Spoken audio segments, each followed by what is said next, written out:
A lot of protesters on the street in Hong Kong now, they were not even born during the period of the British colonial government. And the youngest one caught by the police was about 11 years old. Yeah. What's your word to them? Well, my word to them is, I'm afraid, something that they're reluctant to accept. I say to them that I understand the reasons for their anger, for their concern. I can't ever condone violence, but I understand why they've behaved violently, because nobody will talk to them and nobody will actually address their legitimate concerns about the way, for example, that some of the demonstrations have been policed. The sense they have that sometimes the police seem to have been acting hand in hand with triads. I think that they felt that about those attacks on the MTR in Yuen Long. I think they felt that after the demonstrations in June, when it seemed as though the police weren't distinguishing between those behaving violently and those who were behaving peacefully. So I think there are real questions that have to be answered there. But look, nobody wants to see Hong Kong wrecked by unrest. And I want to see Hong Kong playing an important role in the development of China, but also continuing to be a free and decent place itself. When will the British government to announce the breach of the joint declaration by the Chinese? Well, that's another very good question.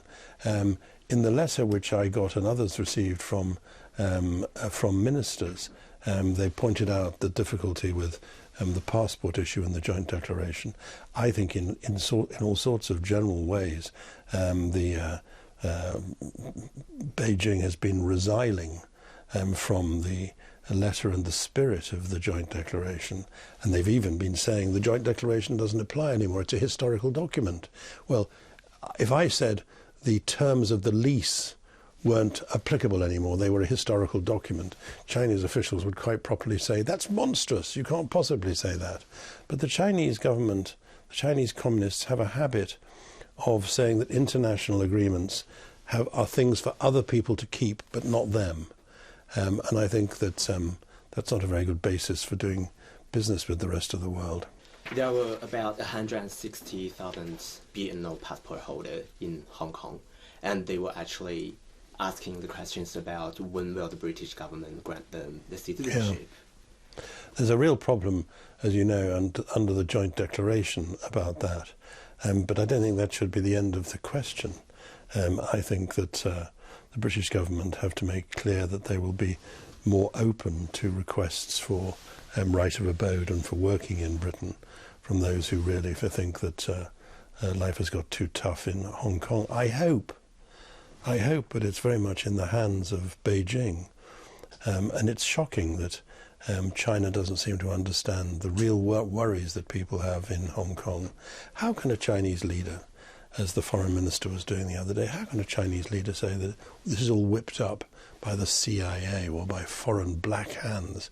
I mean, it's completely preposterous. The trouble with authoritarian governments is they very often don't have the faintest idea what's happening in the community because nobody tells them the truth.